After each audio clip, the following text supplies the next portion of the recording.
Pollo San Juan patrocina este programa. Bienvenido a Patrimonio y Tradiciones. Como siempre, vamos a aprender y mucho. Y hoy vamos a aprender de un elemento muy céntrico y también muy desconocido. Le vamos a contar historias que quizás más de uno ni por asomo ha escuchado. Seguro, ¿eh?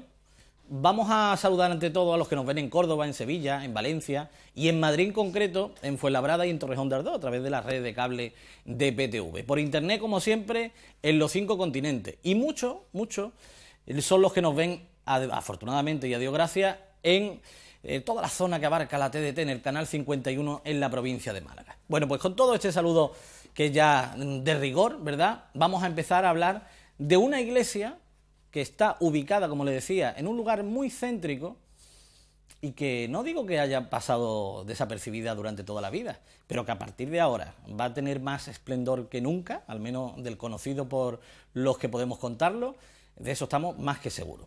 Los protagonistas de esta restauración están con nosotros, una parte de ellos, ¿verdad? No podríamos tener a un equipo tan amplio, pero al menos una parte de ellos, desde luego que sí están. Y se los presento. José Luis Gómez Villa, que es del Instituto Andaluz del Patrimonio. Muy buena, ¿cómo estamos? Buenas tardes. ¿Bien? Bien, muy bien, muchas gracias. Antonio Martín Prada, también del Instituto. Muy buena, ¿cómo estamos? Muy bien, bien. Estupendo. Y Aurora Villalobos Gómez, arquitecta. ¿Cómo estamos? Buenas tardes, ¿Bien? Antonio, estupendamente. Bueno, habéis venido de Sevilla, ¿no?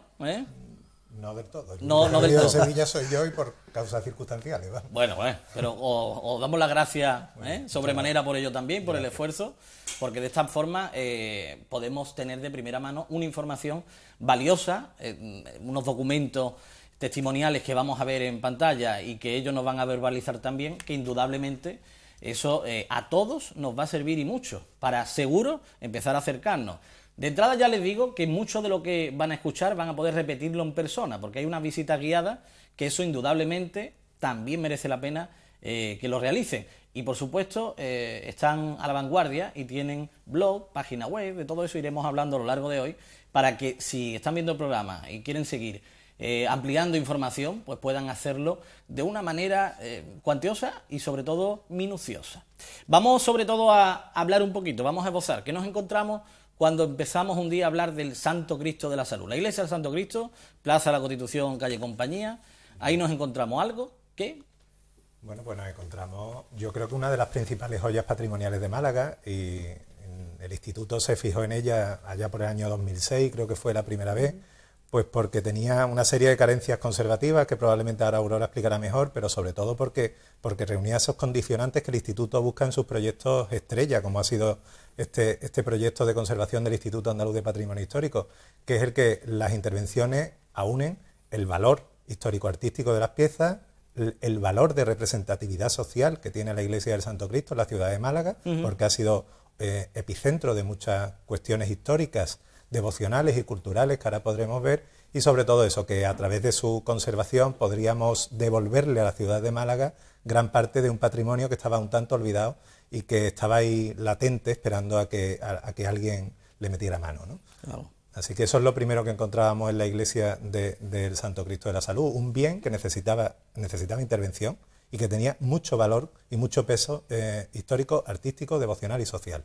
Aurora, te aludía a José Luis, arquitectónicamente, la iglesia como tal, ¿cómo está? Pues la iglesia, cuando nosotros llegamos en el 2006, fundamentalmente nos requirieron porque tenía muchos problemas de humedad en la cubierta, que afectaban efectivamente a las pinturas murales en la cúpula, que son únicas, ¿no? En este sentido, cuando nosotros hicimos el primer diagnóstico, nos dimos cuenta de este problema, que bueno, ya desde los años 60, continuamente los problemas han ido viniendo siempre en cubierta y en cúpula, ¿no? En las pinturas y los temas de humedades. Pero bueno, en esta primera visita, efectivamente, siendo conscientes de ese valor cultural tan importante de la iglesia, vimos que teníamos otros problemas a nivel de uso, a nivel también de visita cultural, ¿no? Es decir, nadie era consciente de la importancia que tenían, por ejemplo, esos retablos, esas imágenes en la hornacina y la vinculación que existía entre todas ellas con las pinturas de la cúpula o, por ejemplo, con la propia planta de la iglesia, ¿no?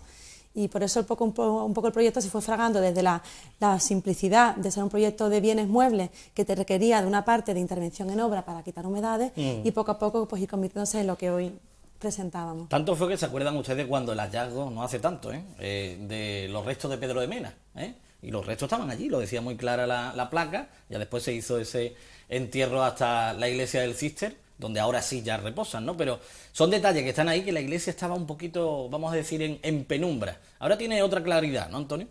Hombre, por supuesto. Ahora mismo está recuperada desde el punto de vista cultural y cultural para todos los malagueños, ¿no?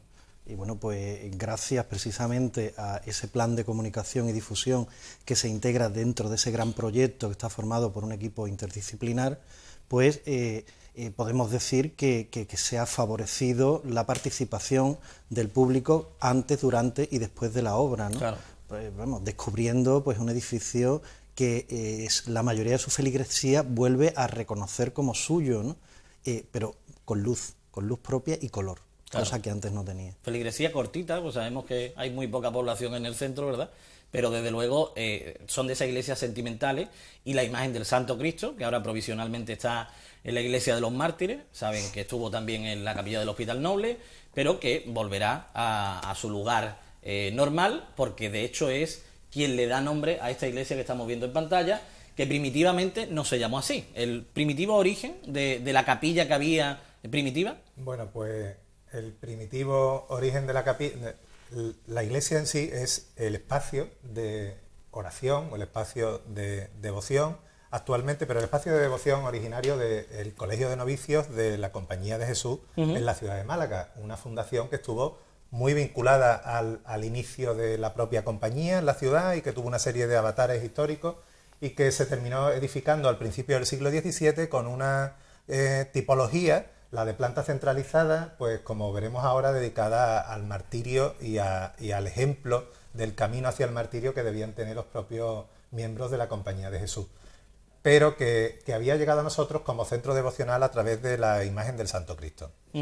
En origen, la iglesia fue una ermita, dicen que de tiempo de la reconquista de los Reyes Católicos, que nada tiene que ver con este templo, pero del que sí heredó el nombre de San Sebastián, un título que mantuvo hasta la llegada en el 1790 del Colegio Naval de San Telmo, que fue su segundo inquilino, después de la propia Compañía de Jesús, y que mantuvo también hasta mediados del siglo XIX, cuando llega el Santo Cristo de la Salud, del que podemos hablar más tarde. En torno a la edificación originaria de esa ermita de la época de la Reconquista de los Reyes Católicos, pues se fundó el Colegio de la Compañía de Jesús y se edificó la planta centralizada que vemos, que es una joya arquitectónica. ¿Antes de esta planta se da en algún lugar en España? Digamos que la iglesia de los jesuitas de Málaga no iba a ser así, iba a ser una iglesia al uso de la Compañía de Jesús, de tres naves, una planta parecida a la del Jesús, que era el modo en el que se edificaba en aquel momento la Compañía de Jesús, pero por una serie de avatares de circulación del aire, porque es muy curioso que el proyecto estuvo parado durante más de 20 años, porque decían los expertos de la localidad, las órdenes de edificación de la Compañía de Jesús venían desde Roma hasta Málaga.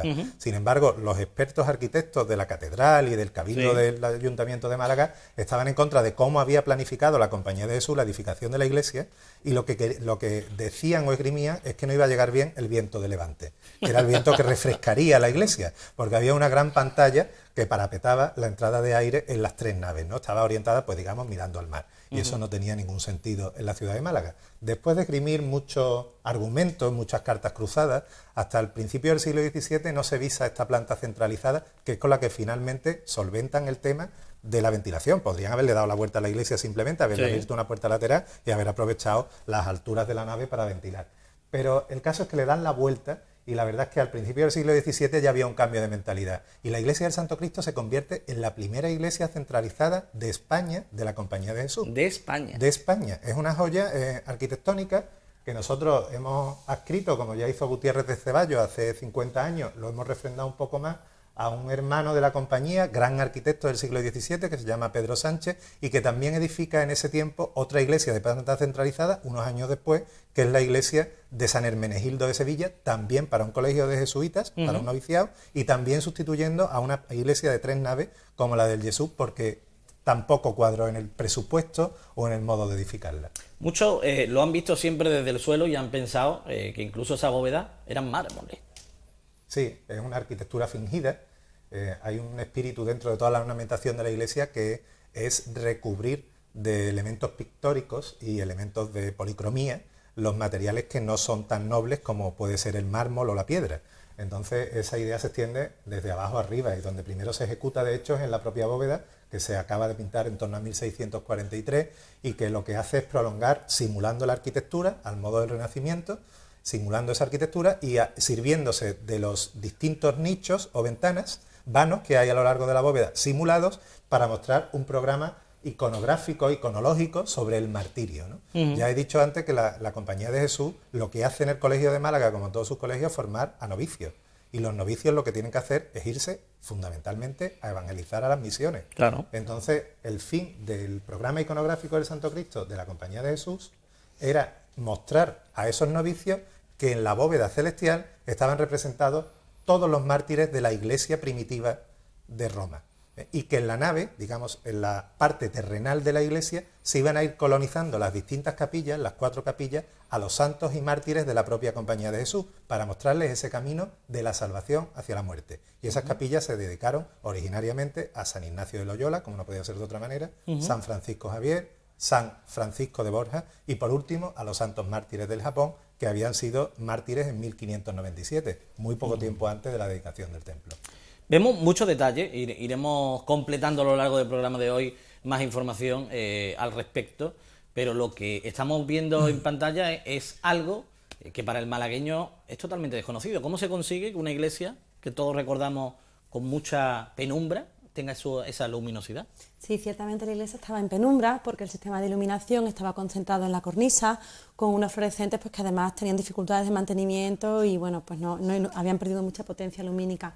Había además una lámpara centralizada que no iluminaba suficientemente en el suelo y luego también había muchos otros problemas que distorsionaban esa imagen espacial única, ¿no? Pues por ejemplo los paramentos que registraban hasta 4 niveles de blanco, pues porque efectivamente el mantenimiento era insuficiente y claro, todo eso redundaba en que no existía continuidad, por ejemplo, entre los paramentos de la nave con la cúpula, en que además la cúpula nunca podía ser percibida de manera única, en que por ejemplo estaban las vidrieras que se encontraban en muy mal estado, tenían un diseño geométrico que distorsionaba mucho precisamente esa arquitectura fingida en negro, en blanco y en dorado de la cúpula y por lo tanto todo eso lo que generaba era una imagen mucho más compartimentada en la que se perdía esa intencionalidad primera de planta centralizada con un programa muy, muy explícito, ¿no?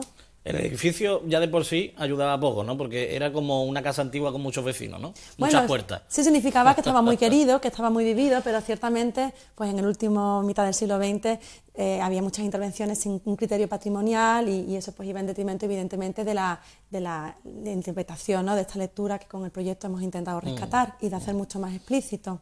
Con la sociedad económica y con el Ateneo, que el edificio original era todo uno, ya hay una total división, ¿no?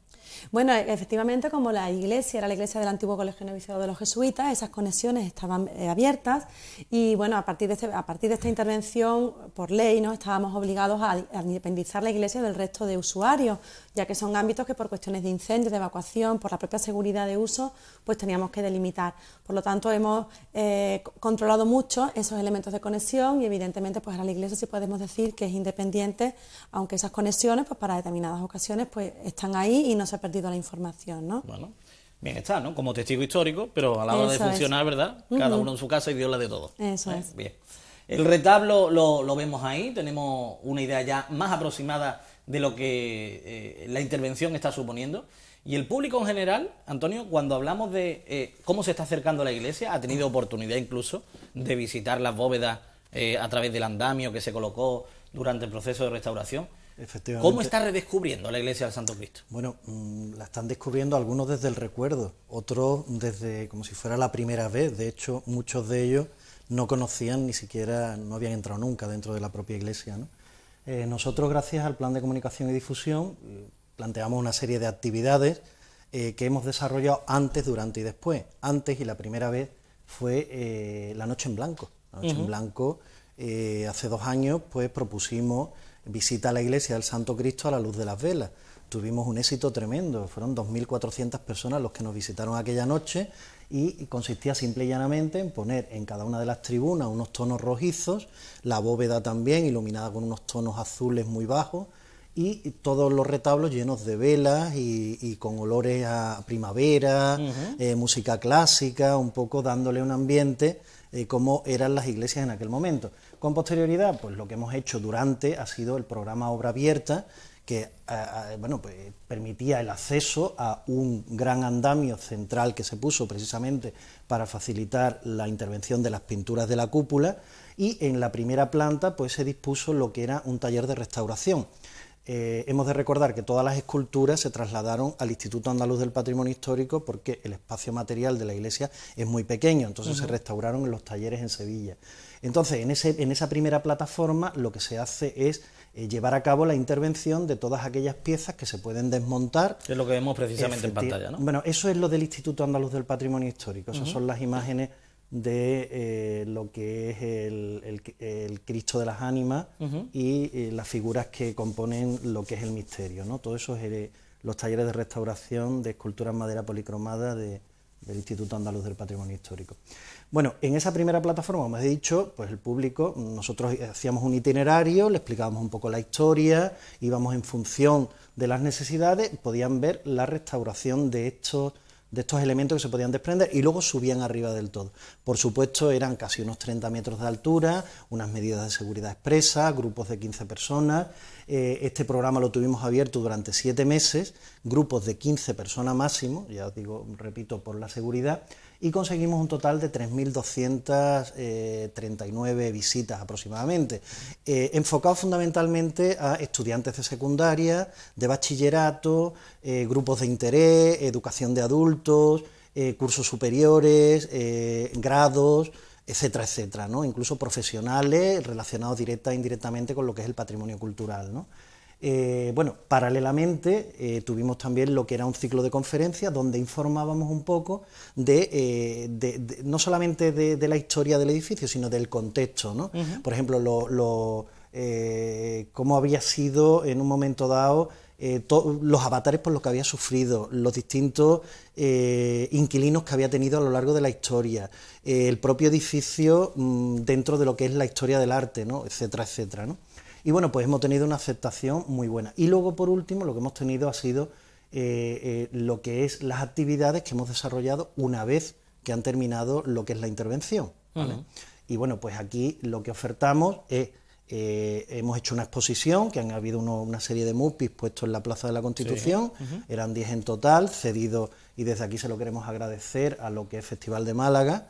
Nos han cedido lo que son las estructuras y luego a través de una empresa pues hemos diseñado lo que son los paneles explicativos con personal del propio Instituto Andaluz del Patrimonio Histórico, y esto se completaba con actividades de visitas guiadas que seguimos haciendo de lunes a viernes. Se ha ampliado el plazo hasta el 14 de marzo, en horario de 10 y 12 y media de la mañana. Pueden llamar al 671-53-1956 o a visita.santocristo.iaph@juntadeandalucía.es para hacer las reservas.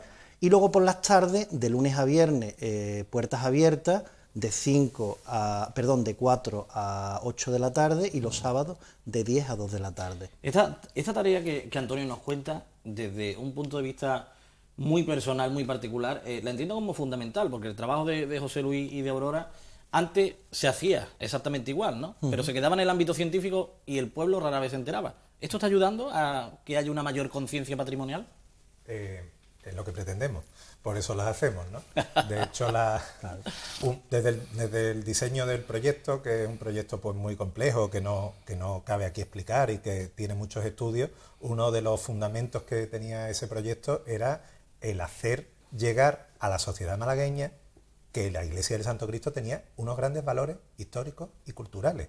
Y la mejor manera de ir mentalizando esos valores históricos y culturales, aparte de generar una gran transparencia en todos los procesos de intervención, es abriendo la obra a que todo el que esté con una mínima inquietud en la ciudad pueda disfrutar de ella, porque de una obra se disfruta. Claro.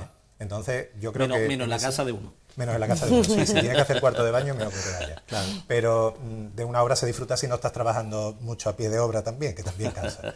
Pero bueno, como esto no es el objetivo, pero hemos disfrutado todos un poco, ¿no? Y yo creo que el programa de obra abierta o de visita por obras, que se llamaba aquí, es una de las cuestiones que en las últimas décadas más ha refrendado la unión entre la sociedad y el patrimonio. Claro, está claro. Es una estrategia magnífica y que indudablemente nos ayuda a que nos aproximemos mucho más a algo que es nuestro, ¿no? El patrimonio se paga con los impuestos, en definitiva, ¿verdad? Hay que mantenerlo de muchas formas, y que esto sea así, es quizás lo que ha salvado mucho el patrimonio andaluz. Si no, hubiera sido pasto de la especulación seguro. Yo creo que es importante destacar que no solamente estaba abierto a los malagueños, sino que a través Sí, a de la todo página el web mundo. y el blog Sí, al mundo ha mundial. habido un seguimiento muy exhaustivo que yo creo que el día de hoy queda también como un bagaje histórico, ¿no?, de cómo ha sido la intervención. Vemos ahí, ya que estamos ahí, las tribunas en concreto. ¿Las tribunas qué misión tenían en esta Bueno, iglesia? las tribunas lo que hacían era parapetar, velar de alguna manera, la asistencia de los propios hermanos de la compañía que estaban incapacitados para bajar a la planta baja al seguimiento de los oficios, o simplemente como recurso cuando los dormitorios estaban en planta primera para acceder al templo y orar a determinadas horas del día. Entonces, de ahí que esas pequeñas galerías pues se abrieran y tuvieran esa celosía calada para que el que esté abajo, que no sea miembro de la propia compañía, no tenga por qué ver lo que está sucediendo arriba o quién está arriba. Y luego pues esas tribunas han tenido pues hasta 3 momentos de ornamentación, ¿no? Un momento de ornamentación en la creación del templo, en el que se dice que se hacen una especie de antepechos de madera que están detrás de estos que vemos calados, que son del final del siglo XVII o principio del XVIII. Sabemos que detrás de esos hay unas balaustradas pintadas sobre la madera, los antepechos son de madera. Luego, cuando se canonizó a San Francisco de Borja en 1671, se enriquecieron y se pintaron de un color azul, muy en consonancia con los tonos de la iglesia y con el color que nosotros hemos querido transmitir también a lo largo de la intervención. Y luego, al final del siglo XVIII, los propios jesuitas las reornamentan con otro antepecho calado en madera, tallado, coincidiendo con ese momento del gusto por la reornamentación de todo el templo, al que también corresponde en el siglo XVIII estas enjutas de los arcos de las capillas axiales que fueron reornamentadas, como ya digo, por la propia compañía, y que tanto esto como los retablos de las 4 capillas axiales habían sido objeto de mucha controversia historiográfica, porque no quedaba claro a través de las interpretaciones que habían dado los distintos estudiosos e historiadores si esas intervenciones habían correspondido en gran medida a la época de los jesuitas o habían sido retablos incluso nuevos o rehechos en el siglo XVIII, cuando ya llegan, al final del XVIII, cuando llega el Colegio Naval de San Telmo. Nosotros hemos, a través de la representación gráfica, de los estudios fotográficos, de los estudios comparativos, hemos sido capaces de establecer que los 3 retablos originales seguían ahí muy transformados, desde época de los jesuitas hasta el siglo XX, muy transformados, pero seguían ahí, ¿no? El único que se escapaba pues era este, que sí que lo hizo la Escuela Naval, que es del final del siglo XVIII y que se hizo para albergar el retablo de Ánima en lo que fue originariamente la capilla de los santos mártires del Japón, que no tuvo retablo originariamente. Pero como digo, la restauración de los 3 retablos restantes nos ha dado pues muchas satisfacciones. Intervenir en una obra y seguir la obra te da pie no solo a conocerla antes de la intervención para dar pistas en la redacción del proyecto, sino también a enriquecer muchísimo tus estudios como historiador o tus estudios como arqueólogo o como arquitecto, porque a lo largo de una intervención van apareciendo muchas cosas que no, o que presumías que podían estar, pero que no sabes si estaban o no, ¿no? Y hemos encontrado debajo del retablo actual de la Virgen de Araceli la policromía original que en 1671 se le dio a los retablos de la Orden de la Compañía de Jesús. Igualmente, debajo de la esclavitud dolorosa apareció un grafito que databa perfectamente la creación de esos retablos en 1671 de la mano de un entallador, Diego López, que era hermano de la compañía. Entonces, la intervención en los bienes nos posibilita pues cambiar muchas adscripciones tipológicas, cronológicas y de autoría que muchas veces han quedado difusas a través de los documentos que nos ha dejado la historia. Aurora, hablaba José Luis de enriquecer. Un arquitecto en una obra de este tipo, ¿el enriquecimiento? Bueno, en este caso el arquitecto está en apoyo, ¿no?, de todo este discurso. Y efectivamente también a nivel del edificio ha aparecido un patrimonio que estaba oculto, ¿no? Por ejemplo, esa puerta de conexión con el antiguo patio del noviciado, que es donde se encontraba el altar de Nuestra Señora del Rosario, donde nosotros teníamos constancia de que era la antigua conexión, pero evidentemente para nosotros fue una sorpresa, un hallazgo, encontrarnos la puerta con sus dimensiones y con ese umbral de piedra roja que mantiene el mismo lenguaje que el resto de las capillas, ¿no? Creo que ha sido uno de los grandes hallazgos y evidentemente es algo a poner en evidencia, ¿no? No siempre hay que aportar, sino que a veces el hallazgo está en desvelar, ¿no? Claro. Por otro lado, también creo que en el presbiterio ha sido una operación bastante importante que pues, ha supuesto en el equipo mucho trabajo de coordinación, ya que aparecieron unas pinturas murales por parte del equipo de restauradores que no esperábamos que se encontraran en tan buen estado y que además estuvieran tan extendidas en lo que son los laterales del altar mayor. Y bueno, pues eso ha cambiado completamente nuestra percepción espacial de este, ¿no? Además que existían unas tribunas que estaban taponadas y al eliminar el elemento que había de cierre, porque detectamos que existía una continuidad en el pavimento bastante interesante, pues efectivamente apareció también en el intradós del arco una pintura mural en correspondencia con la arquitectura finjuda de la cúpula. Esa tampoco se conocía. Tampoco se conocían. Por lo tanto, el presbiterio yo creo que es de los elementos que más ha cambiado, porque no solamente ha sido visualmente la aparición de esas pinturas, sino también espacialmente, con esas tribunas que se han incorporado como nuevos espacios para asomarse, siguiendo la lógica del resto de la nave, de las tribunas superiores, y por supuesto la aparición de la luz natural, que en esta iglesia no solamente era escasa la luz artificial, sino que era completamente ausente la luz natural, ¿no? ¿Y cómo se ha conseguido esto? Que haya más luz natural que antes, porque puede ser una pregunta de perogrullo, pero tiene que tener una explicación. Sí, sí. Bueno, pues una de las operaciones más importantes y que además valoramos muchísimo al final del proyecto, conforme veíamos que las pinturas estaban restauradas, y bueno, entrábamos en una contradicción si esas pinturas, ese esfuerzo de transmisión del significado que tenían y de la nueva imagen, pues no se podía mostrar, ¿no? Pensábamos que, bueno, esas vidrieras eran para nosotros un elemento a poner en crisis, y evidentemente pues con los estudios históricos, los estudios de materiales, vimos que se encontraban en muy mal estado y que además eran elementos estancos que no permitían la ventilación de la nave de la iglesia. Y bueno, nosotros en nuestras intervenciones la prioridad son las cuestiones de conservación. Si bien es verdad que hemos dicho que había aspectos de uso y aspectos de valorización cultural pues que eran importantes, pero en este caso en las vidrieras primó sobre todo el aspecto conservativo, y tuvimos que definir una nueva solución a partir de 2 hojas separadas entre sí para dejar pasar el aire, y que bueno, ese aire caliente que subía hacia arriba y que también condensaba en las pinturas y las iba deteriorando, pues facilitar una salida a nivel inferior en lo que es el tambor de las vidrieras. Y bueno, pues esto también, el cuestionarnos esta solución también implica, por lo tanto, darle una nueva materialidad, ¿no? ¿Cómo construimos este cerramiento? ¿Con unos vidrios transparentes? ¿Con un elemento o otro elemento de vidrio? ¿Cómo incorporamos algo que sea neutro pero que funcione? Y en este sentido, pues trabajamos en la línea de incorporar un elemento pétreo que fuera lo suficientemente translúcido como para dejar pasar la luz, y lo suficientemente resistente como para que el ambiente marino no lo afectara. El travertino, por ejemplo, que es una solución muy habitual, pues lo descartamos por completo, porque en Málaga pues no hubiera durado tiempo. Y bueno, al final pues trabajamos con un sistema bastante novedoso, en el que con una lámina de mármol de 5 milímetros de espesor, que por fuera la protegemos con un doble vidrio de seguridad transparente, pues hemos conseguido una vidriera bastante resistente, duradera también a los agentes medioambientales, y por supuesto completamente integrada en la iglesia. Hicimos un trabajo de campo muy importante, asistiendo a las canteras, escogiendo los bloques de mármol, buscando el corte que nos diera unas vetas que fueran acordes con los colores de la cúpula, en tonos grises, con vetas de óxido que tuvieran que ver con los dorados. Y pensamos que bueno, la solución que hemos visto, además de resolver los problemas de conservación, pensamos que contribuye con una nueva luz tamizada, para que nos incida directamente sobre las pinturas, y los ultravioletas de nuevo no viren los colores. Y bueno, pues efectivamente esa operación fundamental en la nave, y luego la operación de la apertura de las tribunas del presbiterio, lo que hacen es que la iglesia, de nuevo, esa geometría centralizada, pues se ponga mucho más en evidencia, ¿no? Pues todo esto que le estamos contando, lo que merece la pena es que ustedes lo conozcan en profundidad y lo vean. Tenemos mucha simbología repartida en la cúpula de la iglesia. Todos esos símbolos obedecen a algo, ¿no? Todos esos símbolos obedecen al discurso, como digo, de la propia Compañía de Jesús, que son los valores principales del templo, los que han hecho que perviva a lo largo de los siglos, como creo que también he dicho antes.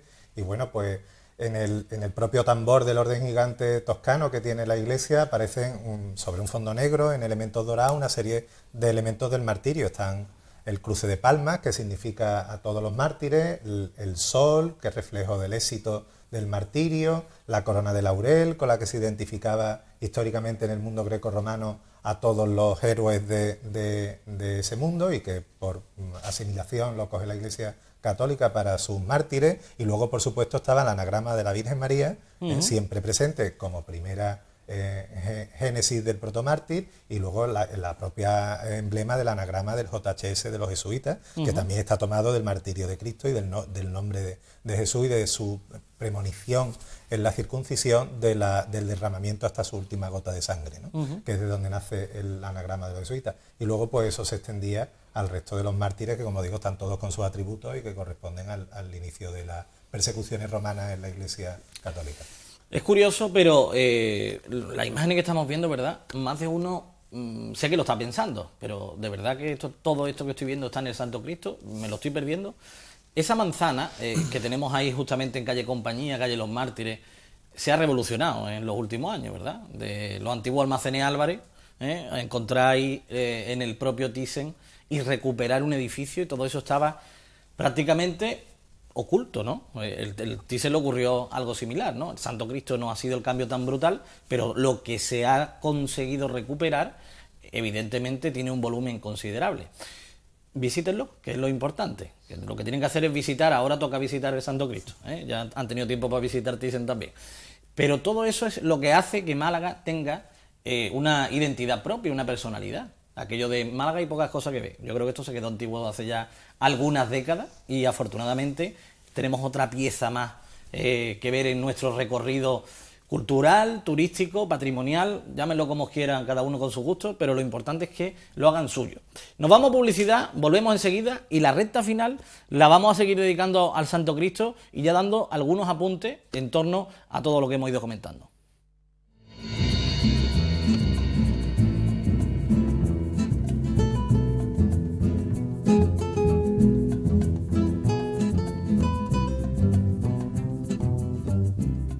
Ya está aquí el carnaval. El sábado disfrázate y súmate a la fiesta. Actuaciones en el centro histórico y fiestas en bares y discotecas. El viernes concurso de drag queen en la Plaza de la Constitución. Y el domingo de piñata, gran boqueronay por la tarde, desfile del entierro del Boquerón hasta la playa de la Malagueta. Descarga la app Carnaval de Málaga y localiza en qué calle están cantando las murgas, comparsas y cuartetos. Organiza Fundación Ciudadana Carnaval de Málaga y Ayuntamiento de Málaga. Patrocina Cerveza Victoria. 35 años de la recuperación de la fiesta del invierno cálido. Crecemos contigo.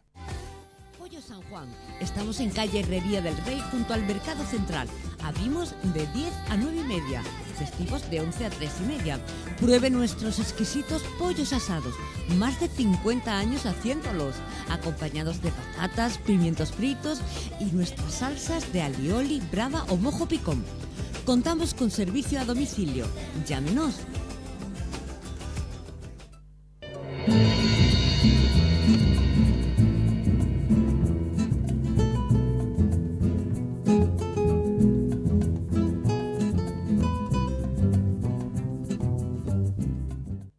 Ya le anunciamos algo durante la final del carnaval, ¿verdad? El pasado viernes, y esto ya lo tengo yo aquí. Así que le decíamos, precios muy económicos, tan económicos como que estos nuevos teléfonos de PTV, y le pido a los compañeros que con la propia óptica que disponemos puedan tomarlo, ese logo PTV, que después no lo vayan ustedes a confundir evidentemente, pero que es importante que lo tengamos en cuenta, porque son propios de PTV los teléfonos. Ya saben que le damos los servicios de telefonía, de internet, del móvil propiamente, de televisión que vamos a hablar. Bueno, pues los teléfonos tienen opción, tanto el Family L1 como el Family H1, de conseguirlo desde 84,95 IVA incluido, y a partir de ahí también incluso pueden financiarlo.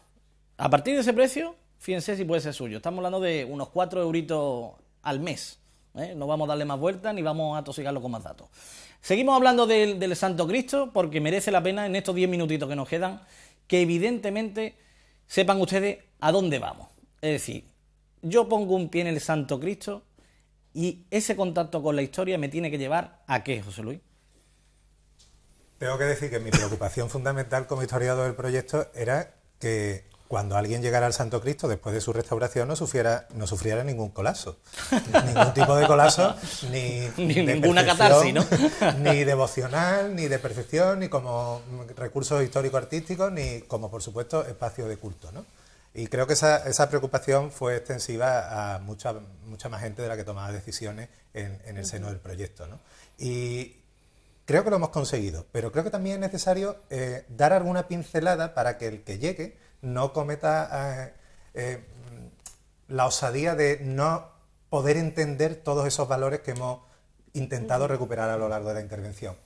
Y voy a hablar de atrás para adelante porque lo primero que vamos a recuperar una vez que la Iglesia del Santo Cristo se reabra realmente al culto es un espacio de culto con sus funciones pues iguales que las que tenía antes de nuestra intervención. Sí, porque ahora mismo la hemos visto sin banco, en fin, ahora mismo está ver el fin de desacralizada, ¿no? Eso Es una obra que ha terminado y es lo que estamos viendo. Pero yo creo que la función de culto la va a recuperar perfectamente. Luego, vamos a recuperar con la Iglesia del Santo Cristo, por supuesto, el mantenimiento de esas devociones que desde la llegada del Santo Cristo en el siglo XIX la han ido colmatando y que yo creo que antes de la intervención todos estos valores aparecían como borrosos y diluidos porque había una colmatación de elementos ornamentales de uso que ya no se usaban y demás, pues que nos habían enmascarado todos los valores históricos y artísticos del Santo Cristo. Y como digo, volviendo desde el presente hacia atrás, esos valores devocionales que se incorporaron en el 19 con la llegada del Santo Cristo y que representaron la esclavitud dolorosa, o posteriormente la Virgen de Araceli, o mucho posteriormente la llegada de la Hermandad de Estudiantes, van a estar ahí presentes, ¿no?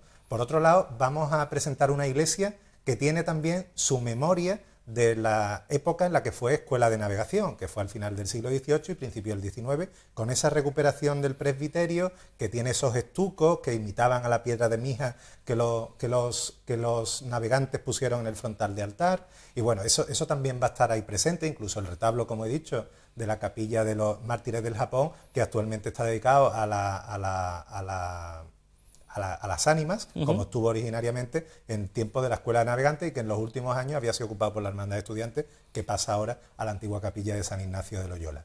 Además de eso, lo que más nos satisface es presentar, digamos que diluido, bien visto, el programa iconográfico que idearon los jesuitas desde la creación del templo hasta que se fueron en 1767 y que lo representan el resto de los bienes que hoy en día aparecen pues bastante fáciles de leer, como pueden ser la propia bóveda con sus pinturas, los apóstoles que daban sustento a esa bóveda como parte de la Iglesia Católica a lo largo de la nave, el retablo, por supuesto, de Díaz del Rivero, que no es un retablo de primerísima fila, pero que es un retablo bastante interesante, que tiene su añadido posterior del Santo Cristo, las mutilaciones que tuvo en el 19, pero bueno, aparece bastante bien recuperado, y por supuesto los tres retablos laterales que aparecen, digamos, que más dignificados de como nos habían llegado al siglo XX. Tenemos un vestigio de la reornamentación jesuita, como puede ser el antiguo de la capilla de San Ignacio y el antiguo de la capilla de San Francisco de Javier, últimamente ocupados por San Francisco de Asís y por la esclavitud dolorosa que va a seguir allí.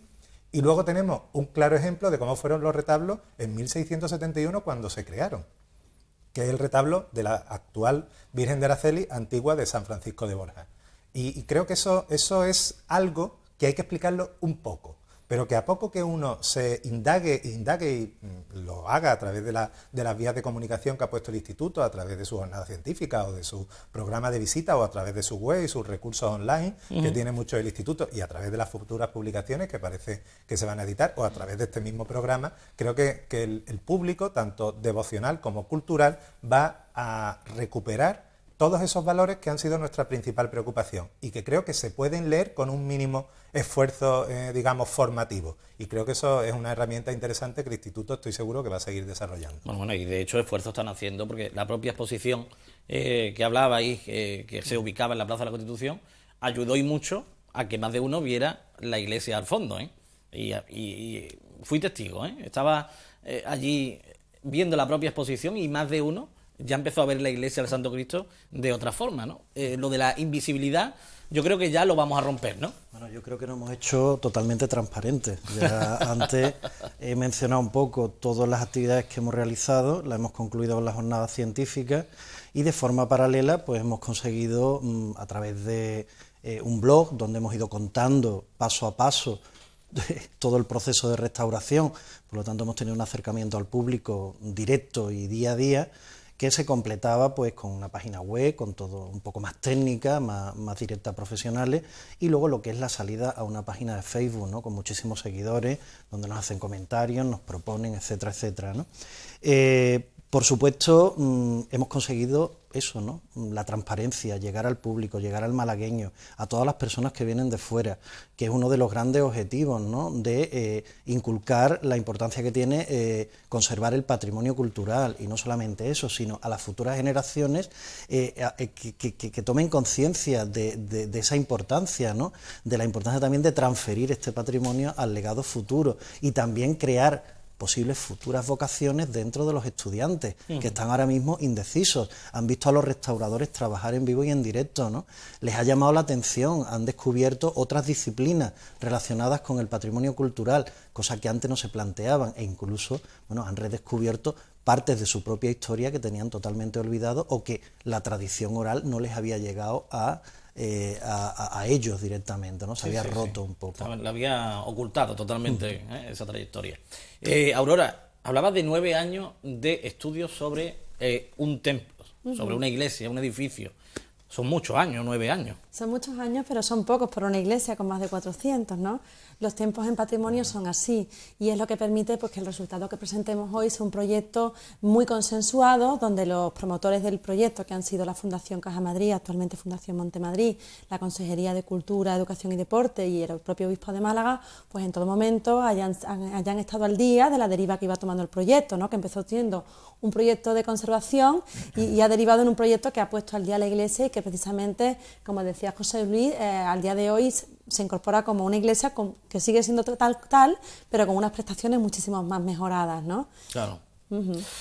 Importantísimo todo esto, que lo tengan muy presente y en cuenta. Cuando pasan por la fachada, a ver si pueden poner los compañeros nuevamente las primeras imágenes que veíamos del exterior. Esas hornacinas, ¿tenemos documentación de que estuvieran algún día, estuvieron con su santoral correspondiente? Debieron estarla, pero no tenemos documentación. No hay documentación, ¿no? Documentación de que, bueno, cuando se crea la portada y ahí la tenemos, esa por supuesto tuvo sus santos y demás, pero bueno, no sabemos hasta qué punto pues serían posiblemente santos de la Compañía de Jesús si llegaron a realizarse, porque puede que quedara en el aire y nunca se terminara la portada. Lo que sí hemos constatado a lo largo de la restauración, esta es otra de las cosas apasionantes que pasa cuando estás estudiando una obra viva, pues es que la portada, como decía al inicio del programa, también sigue ese discurso de ennoblecer todos los materiales del interior del templo, y es que la portada estaba pintada imitando mármoles de colores encima, porque la piedra es arenisca, no es una piedra, digamos, noble, de primera fila, pero sí que se imitó a los mármoles en colores ocre, amarillos, negros, que están presentes a lo largo de toda la portada de piedra, y que son aunque no se pueda apreciar muy bien, porque la calle Compañía es la calle Compañía, pues y la luz incide poco, pero sí que la hemos limpiado y doy fe de que si nos fijáramos en las imágenes en detalle se ven perfectamente los marmoleados de esa portada. Pues son detalles que están ahí, que yo estoy seguro que más de uno, al pasar ahora por calle Compañía, párense, por favor, que sí, que calle Compañía, como bien dice José Luis, es la que es, ¿verdad? Pero a partir de ahí, párense y quédense observando un poco la iglesia, que merece la pena. Si estuviera la iglesia en la misma plaza, seguramente sería otra la historia de la iglesia. Bueno, estaba más escondida y se retranqueó la plaza un poco, pero aún así no sale. Por eso, pero no se arregló mucho, no se arregló mucho. Nos quedan 30 segundos. Si tenéis algo que se haya quedado en el tintero, es el momento, ahora. Bueno, yo creo que es el momento de que esta iglesia, por el mayor tiempo posible, se mantenga como está, ¿no? Que siga siendo una iglesia muy vivida, pero que efectivamente la tarea que nosotros hemos hecho no haya necesidad de repetirla hasta dentro de mucho tiempo, y a ello no solamente contribuye el trabajo nuestro, sino el del usuario, ¿no? En saber mantenerla conforme a los criterios que nosotros hemos intentado transmitir, para que, bueno, la iglesia de nuevo se apropie de ella toda la sociedad y bueno, pues nos sigamos sintiendo identificados con ella. Que no es poco lo que estás pidiendo, ¿eh? No es poco. Además, todos somos albaceas de ese legado, ¿no? De ese patrimonio, que sentirlo así. Esto no es una cosa que hayan hecho un equipo técnico de la administración y ahí se queda, ¿no? Es que somos nosotros precisamente los que tenemos que velar por eso. Quizá a lo mejor un hijo, un nieto suyo en el futuro tenga que restaurarla nuevamente. Esto es así. Claro. Yo simplemente recordar que estamos abiertos hasta el 14 de marzo, en horario de visitas guiadas por la mañana y puertas abiertas por la tarde, incluidos los sábados, y que todo el mundo que quiera acercarse, pues bueno, estamos en Facebook, estamos en los medios en las redes sociales, y bueno, pues pueden acceder a los teléfonos o al correo electrónico y en Google metemos Iglesia Santo Cristo y aparece el tirón. Con que pongan restauración de la Iglesia del Santo Cristo de la Salud de Málaga, aparece el blog, del blog te puedes ir navegando a la web del IAPH, Facebook, y ahí te vienen los teléfonos, te vienen correos electrónicos, etcétera, etcétera. Y para terminar, José Luis. Pues simplemente dar las gracias a la ciudad de Málaga por haber podido conservar este bien y por la suerte que hemos tenido todos de intervenir en su recuperación, ¿no? Creo que algo fundamental en las cuestiones de conservación del patrimonio es que hay una parte que no es solamente científica, sino que también es pasional y devocional. pasional en el sentido de querer a las cosas. Yo quiero mucho más a la ciudad de Málaga y quiero muchísimo al Santo Cristo, así que en vuestra mano está que lo conservéis y que haya que intervenirlo lo más lejano en el tiempo posible. Bueno, pues muchísimas gracias a los tres por la asistencia. Gracias también a Fátima, que es la responsable de prensa y que nos ha facilitado muchísimo que los tres pudieran coincidir en un día, que era algo complicado en las últimas semanas. Gracias, reitero. Gracias a vosotros. Bueno, pues nos marchamos. El próximo lunes seguiremos hablando. El patrimonio, fíjense qué importancia tan grande, ¿verdad?, en un templo tan céntrico y que hasta ahora venía siendo algo desconocido. Yo estoy seguro que a partir de ahora lo vamos a conocer mucho más, y si después de ver este programa ustedes van y lo visitan, seguro que van a empezar a verlo de otra forma y van a transmitir ese conocimiento, y a partir de ahí cambia la película radicalmente. Nos vemos la próxima semana, el lunes a las 7:30. Pollo San Juan patrocina este programa.